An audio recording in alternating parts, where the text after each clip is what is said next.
আর সবাইকে welcome to my channel পূর্ণিমা আসলে আপনাদের সবাইকে স্বাগত। আজ আপনাদের সাথে শেয়ার করব ডিমের জাল। তো চলুন শুরু করি। প্রথমেই কড়াইতে তেল দিয়ে একটু নুন হলুদ দিয়ে ডিমগুলি ভালো করে ভেজে নেব।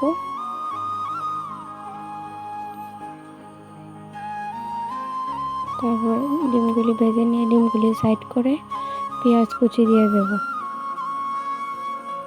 পেঁয়াজ কুচি দিয়ে একটু নুন দিয়ে একটু বাদামি করে ভেজে নিয়ে জিরে বাটা, আদা বাটা, রসুন বাটা, পেঁয়াজ বাটা এবং শুকনো লঙ্কা বাটা দিয়ে মশলাগুলো সবগুলো দিয়ে একটু কষে নেব ভালো করে।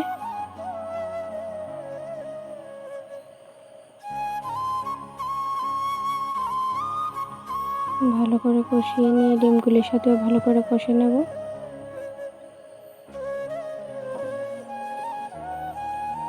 তারপর মশলা থেকে একটু তেল ছেড়ে আসলে তারপর জল দিয়ে দেব।